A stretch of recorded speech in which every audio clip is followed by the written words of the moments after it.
Aí chegou no hospital regional, o médico, né, o Celso Carvinato, que fez a cesárea, ele viu na ultrassom, ele tava atravessadinho, tava de lado, né? Aí eu vi ele nervoso. Uhum. Imagina como é que eu fiquei, né? Sim. Porque ele falou, ó, parou o hospital por causa do Marlon.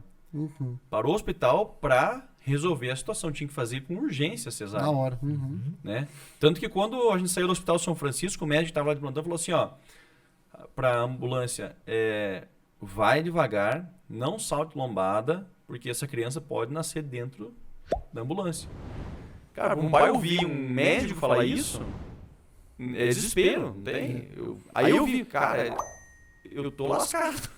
Mas assim, sabe? Então, até então eu achava que era uma contração, que podia se contornar, enfim, né? Que dava... Eu nunca ia imaginar que ele ia nascer com 28 semanas, né? A coisa ela vai avançando de uma forma assim que, como a gente falou antes, parece que tu vai te acostumando com aquela temperatura, né? Tu não tá acostumado, mas aumenta um grau, beleza, tu te acostuma, aí aumenta outro, né? Sim. Porque no momento em que eu vi, eu comentei antes que o Ulisses foi transferido para Curitiba, né? Então teve o trajeto dele saindo do hospital regional dentro de uma ambulância, indo até o aeroporto, porque ele tinha que ir de avião, né? E aí eu vejo, entre o Ulisses e minha esposa dentro de um avião pequenininho, da Unimed, assim, e eu vejo 3 da manhã chovendo e eu vejo o avião decolar e eu lá parado, assim, sabendo que logo em seguida eu tinha que pegar o carro para poder ir até lá, né? Então tu fica, cara, como é que tu imagina que vai passar por um troço desses, né? E como que depois tu ainda consegue minimamente aceitar e te acostumar para avançar o próximo passo, né? Assim, ó, e eu fico imaginando o que é um custo de uma UTI neonatal, né? Pá. Você manter os profissionais, os medicamentos. Por exemplo, assim, ó, o Marlon ele teve que tomar, depois, né, ganhou alta, acho que era a cada 60 dias, um medicamento que cada dose custa de 6 a 8 mil reais, né? Já pensou tirar do bolso isso aí, né? E era para fortalecer realmente os pulmões, para não dar... enfim, o pulmãozinho dele era fraquinho, enfim, né? E praticamente todos, assim, os prematuros depois acabam tendo que tomar isso. E aí você fica pensando, né? O custo que é isso, porque cada criança é uma individualidade, é um tratamento diferente. O do teu filho foi diferente do meu, enfim, né? Isso, Passou por situações, né? Tem criança que tem que ir de avião, né? Helicóptero, enfim, demanda, né? Sim. Para fazer cirurgia, né? Até eu conversei com a cirurgia pediátrica, que é a única que tem na região, enfim. E eu falei, mas como é que tu abre um bichinho desse aí?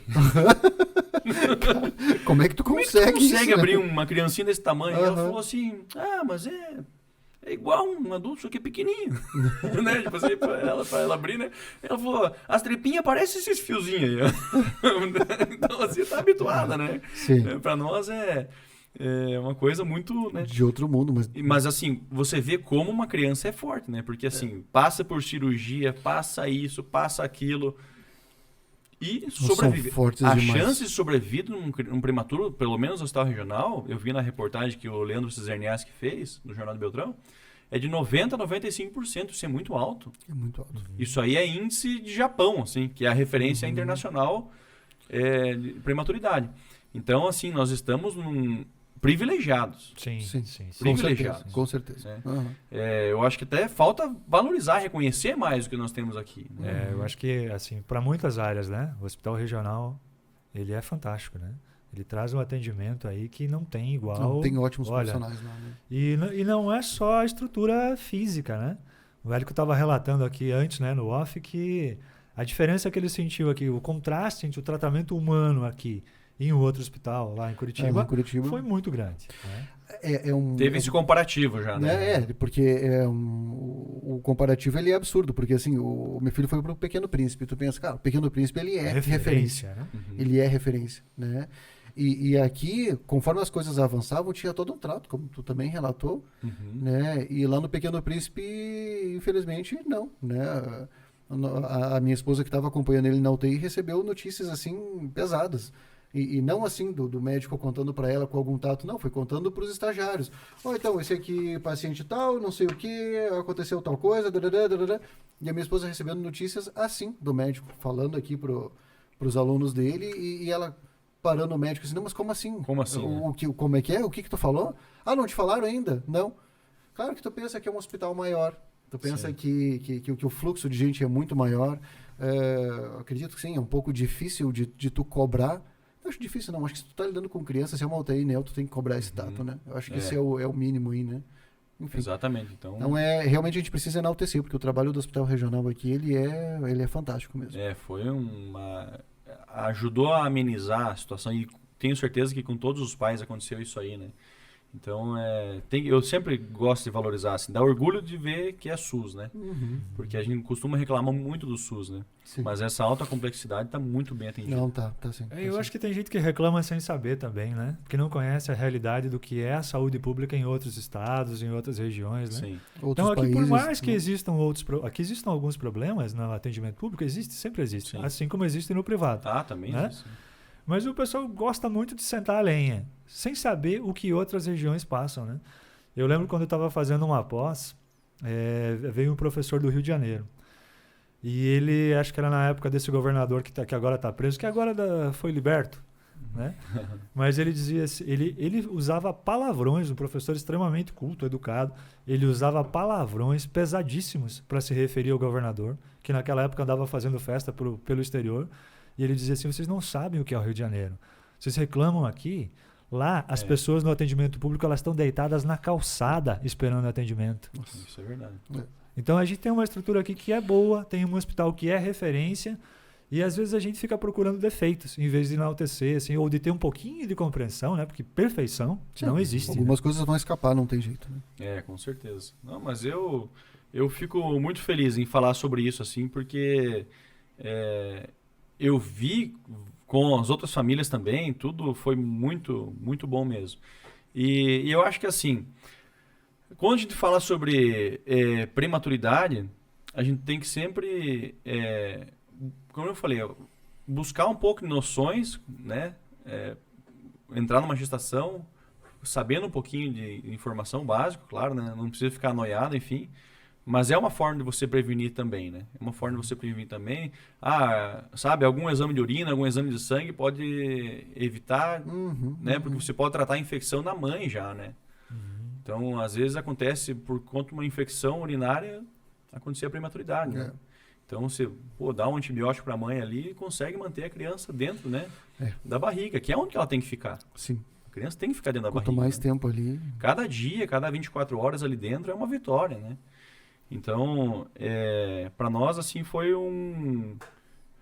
tudo muito novo e muito precipitado, né? Então, a gente tenta sempre alertar para que os outros pais também tentem encarar de uma forma mais... sei lá se tem como encarar de uma forma mais amena isso aí, né? Eu acho que essa troca de informações suaviza, né, Adolfo? Tu passar por isso tudo sem ter aí pelo menos alguma... Sabe, esse trato mais humano, uma troca de experiências, enfim, isso Sim. Não, obviamente não é o que resolve, mas dá uma amenizada, né? A essência de tudo é você ver que você não é o único, né? Que você não é o primeiro, que você não é o único, que outras pessoas passaram por isso e saíram, Isso né? causa um alento. Chegaram do outro lado. Mas Aqui... como tá hoje o Marlon, Adolfo? Você quer ler mais um trechinho? Tem mais um trecho válido aí. Tem uma parte que não tão boa, que eu acho que eu não vou falar. Tem que dar uma selecionada nesse material aqui.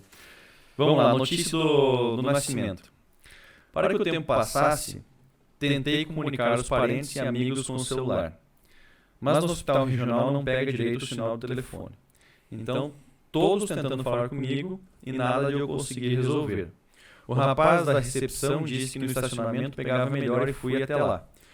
Comecei a comunicar ao pessoal e dentro de pouco tempo já tinha ali pelo menos 10 pessoas esperando notícias do Marlon. Às 22h23 fiquei sabendo que meu filho tinha nascido e que estava tudo bem com a mãe, mas eu precisava esperar mais um pouco. Fui contar isso aos meus pais e acabei perdendo a saída do Marlon e da Luma do centro cirúrgico. Às 23h10 fui ver a Luma no quarto e ela me disse que ele tinha nascido às 21h39 e que era muito pequeno. No corredor, depois, o doutor me confirmou que o Marlon nasceu com 1,270 kg, com 7 semanas e 6 dias de gestação, ou seja, 4, 7 meses de gravidez, e ele foi direto para a UTI neonatal. A gente estava falando até sobre isso antes, né? Que o homem só pensa em meses, né? Essa Fala história 28 semanas, né? A ignorância masculina é gigantesca. ela né? é muito grande, né? Nossa. Porque eu Tá, tinha 28 semanas é o quê? O que é isso? Me situa, divide por 4 aí pra gente ter uma noção. Eu brinquei, eu peguei a calculadora antes pra fazer esses cálculos. Não, aí. o homem só aprende a fazer essa divisão por semana quando tá passando ali pelo negócio, né? E... Exatamente. Então, Essa é muita ignorância mesmo. fiquei na antessala esperando que arrumassem ele até a 00:30. Eu falei 1h30, 00:30. Enquanto isso, li tudo que tinha no mural. Avaliei as instalações das câmaras de segurança, peguei o folheto dos direitos do usuário do SUS, fiz alongamentos, fiz um trilho no corredor, Eu de fiz andar tudo pra isso lá aí e pra também. cá. E quando cheguei, quando achei que tinha sido esquecido, a enfermeira vem na porta e me chama para entrar. Eu queria parecer tranquilo, mas não sabia o que iria encontrar. Uma equipe muito atenciosa da UTI neonatal me acalmou e me deixou mais confortável. Lavei bem as mãos, tirei a aliança, virei as costas e avistei meu pequeno filho dentro de uma incubadora. Eu nunca tinha visto uma criança tão pequena. Não sabiam ainda as suas medidas, pois a prioridade do momento era elevar a temperatura do corpinho dele, que estava em 36,5 graus. Um misto de sentimentos veio à minha cabeça, mas eu procurei filtrar e deixar somente os positivos dominar as minhas ações. Falei com o Marlon pela primeira vez fora da barriga. Ele reagiu mexendo os pés. Ele era menor que as bonecas da Lavínia, muito frágil, mas com um pulmãozinho a todo vapor. O menor ser humano da região sudoeste estava ali na minha frente lutando bravamente pela vida. Eu chamei ele de grande e valente. Disse que ele era forte e valente. Só que era difícil falar algo sem chorar. Eu não conseguia ter a voz firme para incentivá-lo. Aí veio a pediatra e me disse que era uma situação de risco, que eu precisava estar preparado, mas que estavam trabalhando para dar as melhores condições possíveis para ele. Ela me disse que o braço esquerdo do Marlon teve uma pequena lesão na hora do parto, que foi bem complicado, e que tiveram que reanimá-lo para então colocar a máquina de respiração. Não fiquei apavorado mais, pois ele estava vivo, e era isso o que importava para mim. Cara, é difícil assim ler isso, né? Pô. Mas assim, É difícil escutar. é difícil escutar, assim. É. Mas assim, isso escrever me manteve forte, assim, sabe? Ou pelo menos menos fraco, né? E então, compartilhar isso eu acho que vai ser importante, sim. Desculpem a emoção. Desculpa também, porque eu Não, também já difícil, me difícil perdi não se junto. emocionar, né? Eu já estava prevendo isso, né? Eu aguentei tava bastante. prevendo, né? É. Cara, mas eu acho muito rico isso, né? Eu sempre falei com o Érico, paternidade é uma coisa pouco discutida. A maternidade é mais discutida, está mais aparente, né? Não tem muitos lugares onde você vê muitas, enfim, vamos chamar de programas, plataformas, que você vê os homens falando disso, né? E do quanto isso é emocionante, quanto isso é pesado às vezes nessas situações, o quanto a gente, homem, também é despreparado para apoiar, inclusive a mãe, a gente não sabe perceber os problemas que elas estão passando, né? E o quanto a gente precisa aprender. E é por isso que eu acho válido, muito, muito válido isso que está acontecendo aqui agora, né? Não é a primeira vez que a gente está falando de paternidade, mas é um assunto raramente discutido. Eu acho que até o Adolfo é a primeira vez que está falando publicamente também, né? E o valor disso é muito grande. Cara, demais, Porque demais. certamente muitas pessoas... Bom, se 11% dos nascimentos são prematuros, olha o valor disso, né? De cada 100 bebês, 11 nascem antes do tempo normal, né? Das 38 semanas. Então a quantidade de pessoas que estão passando por isso nesse momento é muito grande. Então tem muito valor isso aqui. E a gente... Eu não estou encerrando, tá? Mas eu só quero dizer que a gente fica muito grato. Você me falou até A gente fica eu muito vim grato, aqui, eu falei, Adolfo. pô, quem tinha que estar aqui era a Luma, porque ela que realmente sabe, né? Só que talvez em passar essa visão do pai numa situação dessa. Não, é a visão que a gente não está acostumado a ver publicamente. É a visão do pai. Não, eu acho que é muito legal assim, a gente poder também conversar com... Porque esse tema ele é muito necessário, né, Adolfo? Então, eu acho legal a gente poder conversar com as mães. Eu acho que é legal a gente poder conversar também com profissionais da Sim. área. Acho que é muito legal de tempos em tempos a gente abordar novamente esse tema por uma outra ótica, porque isso vai trazer uma amplitude muito grande de conhecimento para quem está nos assistindo, sabe? Com certeza. Então, eu Tem acho... várias formas, né, de você Tem. abordar esse assunto aqui, né? Então, claro que com um especialista, né, você acaba... São óticas diferentes, né? Mas, Só que um especialista, ele acaba ficando mais na probabilidade, na estatística, do que nós é mais na emoção, né? Isso, Então, é. é uma coisa assim, bem diferente da forma E de como abordar essa isso. parte da emoção ela é extremamente necessária, porque às vezes o especialista ele pode vir e te dizer, e ele te dá um teto, digamos assim. Sim. Ó, teu filho, por conta disso, ele vai vir até aqui. Ele dá um teto, né? E é isso que está no campo emocional subjetivo, no sentido de, cara, azar esse teto, eu vou seguir fazendo tudo que dá, Sim. né? E tu vai lá e mostra que o teto estava errado, isso é muito importante. Eu lembro sabe? que, como eu pesquisava muito, eu vi um caso de uma menininha, acho que era de Minas Gerais, que ela ficou então, mais de um ano na UTI neonatal.